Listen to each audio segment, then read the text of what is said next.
Welcome back to History Unveiled. I'm Alex. And I'm Jordan. Today, we're diving into the Thatcher years, a time when British foreign policy towards Israel and Palestine was shaped by a complex interplay of personal beliefs, political pressures, and lobbying efforts. Margaret Thatcher's early years in office were marked by a somewhat cautious approach to Israel. Despite her eventual reputation as a staunch supporter, she initially faced pressure from the pro-Israel lobby to rein in the Foreign Office, which they viewed as anti-Israeli. What do you think influenced her stance at that time? Thatcher's connection to her Finchley constituency, which had a significant Anglo-Jewish population, likely played a role in shaping her views. She was a founding member of the Finchley Anglo-Israeli Friendship League and the Conservative Friends of Israel. However, early in her leadership, she seemed hesitant to fully embrace the lobby's demands. One of her first significant challenges was the Venice Declaration of 1980, which acknowledged the right of Palestinians to self-determination and called for the inclusion of the PLO in peace negotiations. How did Thatcher navigate this situation? Thatcher endorsed the Venice Declaration despite American pressure to maintain a strong pro-Israel stance. She described the decisions made in Venice as striking the right balance, which did not sit well with Israeli Prime Minister Menachem Begin. His furious response highlighted the tension between Israeli expectations and British diplomatic actions. Interestingly, the pro-Israel lobby in Britain was not fully aware of the behind-the-scenes dynamics at play. How did they respond to the Venice Declaration? The lobby mobilized the Anglo-Jewish community to counter any perceived pro-Palestinian sentiments within the government. Israeli Ambassador Shlomo Argov played a crucial role in this effort, urging the community to apply pressure on politicians who entertained pro-Palestinian views.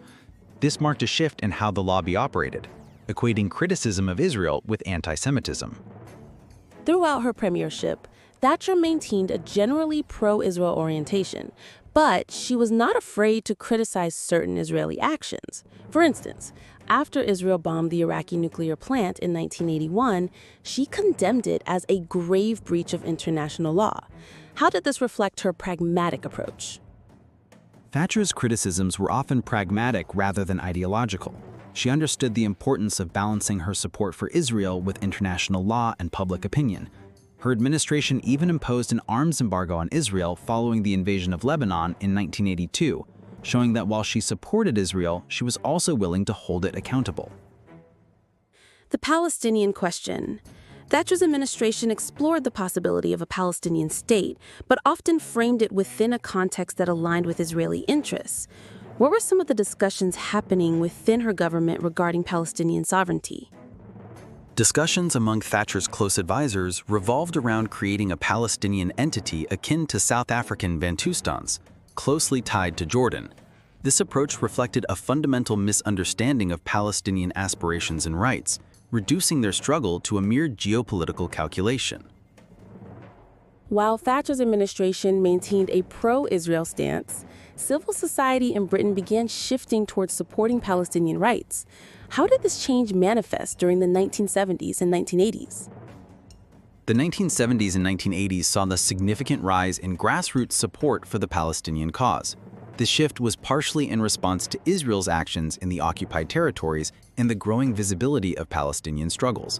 Public sentiment began to challenge the long-standing political consensus in favor of Israel.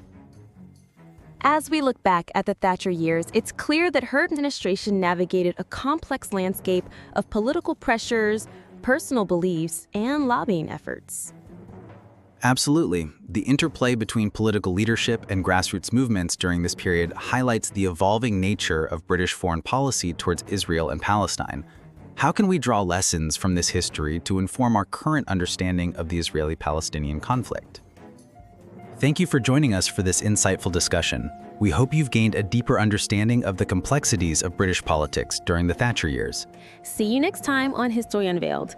We'll continue to explore how historical narratives shape our understanding of contemporary issues.